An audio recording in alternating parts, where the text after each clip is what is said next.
શ્યામકુમારના નમસ્કાર. આજના વિડીયોમાં આપનું સ્વાગત છે.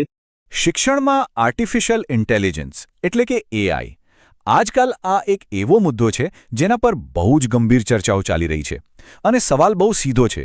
શું આ એક નવી ક્રાંતિની શરૂઆત છે કે પછી આપણે કોઈ મોટા જોખમ તરફ જઈ રહ્યા છીએ?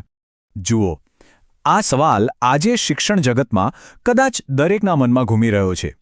એઆઈ તો હવે શાળાઓમાં પહોંચી ગયું છે, પણ શું એ ખરેખર શિક્ષણમાં ક્રાંતિ લાવશે? ટેકનોલોજીના આ નવા દોરમાં એઆઈ શિક્ષણનું ભવિષ્ય કેવી રીતે બદલી શકે છે? ચાલો આજે એને જ સમજવાનો પ્રયત્ન કરીએ. તો સૌથી પહેલાં એ સમજવું પડશે કે અત્યારે પરિસ્થિતિ શું છે, એટલે કે આજની તારીખમાં શાળાઓમાં એઆઈ ક્યાં સુધી પહોંચ્યું છે, એનો રોલ શું છે. ચાલો જોઈએ. એક સમય હતો જ્યારે આપણે એઆઈ વિશે ફક્ત ફિલ્મોમાં જોતા હતા, વિજ્ઞાન કથાઓમાં વાંચતા હતા, પણ હવે એ બધું ભૂતકાળ બની ગયું છે. આજે એઆઈ એક હકીકત છે, આપણા ક્લાસરૂમ્સની વાસ્તવિકતા. અને આ જ કારણે શિક્ષણ જગતમાં એક મોટી અને ગંભીર ચર્ચા શરૂ થઈ છે કે ભાઈ આના ફાયદા શું અને નુકસાન શું. તો ચાલો સૌથી પહેલાં એની પોઝિટિવ સાઇડ જોઈએ. દરેક નવી ટેકનોલોજીની જેમ એઆઈ પણ ઘણા બધા વચનો લઈને આવ્યું છે. જોઈએ કે આ જાદુ વિદ્યાર્થીઓ અને શિક્ષકો માટે શું સારા સમાચાર લાવી શકે છે. મુખ્યત્વે એઆઈ 3 મોટા વચનો આપે છે. પહેલું, દરેક વિદ્યાર્થી માટે એની શીખવાની સ્પીડ મુજબ અલગ અલગ લર્નિંગ પાથ. બીજું, શિક્ષકોના માથેથી એડમિનિસ્ટ્રેટિવ કામનો બોજ ઓછો કરવો. અને ત્રીજું, અઘરામાં અઘરા વિષયોને પણ એકદમ સરળ બનાવી દેવા. આ બધામાં સૌથી રસપ્રદ કન્સેપ્ટ છે પર્સનલાઇઝ્ડ લર્નિંગ. જરા કલ્પના કરો, એક એવી સિસ્ટમ જે ક્લાસના દરેક વિદ્યાર્થીની શીખવાની ગતિ અને ક્ષમતાને સમજે અને એના માટે ખાસ પાઠ અને સામગ્રી તૈયાર કરે. આનાથી એવા વિદ્યાર્થીઓને કેટલી બધી મદદ મળી શકે છે જેઓ કદાચ થોડા પાછળ રહી જતા હોય. તેમને પણ વિષયને ઊંડાણપૂર્વક સમજવાનો મોકો મળે. ખરું ને? અને શિક્ષકોનું શું? બિચારા એમનો તો ઘણો બધો સમય હાજરી પૂરવી, રિપોર્ટ બનાવવા, આવા બધા વહીવટી કામોમાં જ જતો રહે છે. હવે એઆઈ આ બધું કામ સંભાળી લે તો શિક્ષકોને ફ્રી ટાઈમ મળે અને એ અમૂલ્ય સમય તેઓ ક્યાં વાપરી શકે? ખરેખર જ્યાં સૌથી વધુ જરૂર છે ત્યાં, એટલે કે વિદ્યાર્થીઓ પર ધ્યાન આપવામાં.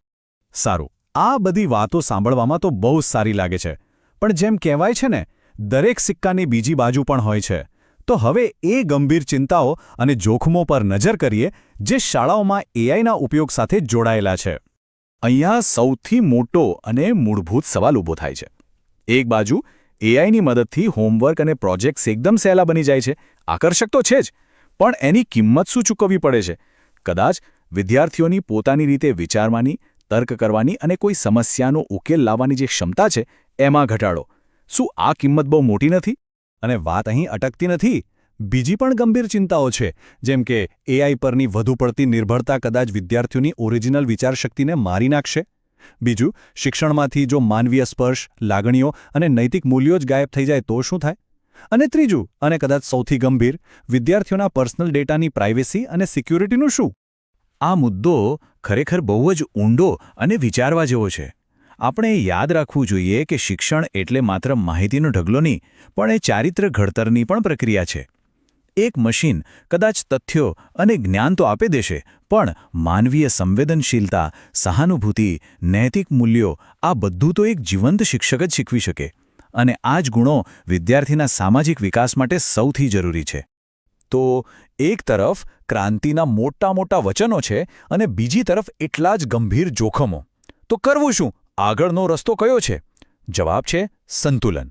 ચાલો હવે એ સંતુલિત દૃષ્ટિકોણ પર વાત કરીએ જે આપણને સાચો રસ્તો બતાવી શકે. તો પછી ઉકેલ શું? એઆઈ પર પ્રતિબંધ મૂકી દેવો? ના, બિલકુલ નહીં. સાચો ઉકેલ એને સમજદારીપૂર્વક વાપરવામાં છે. આપણે સમજવું પડશે કે એઆઈ એક જબરદસ્ત શક્તિશાળી સાધન છે, ટૂલ છે, પણ એ શિક્ષક નથી અને ક્યારેય બની પણ ન શકે.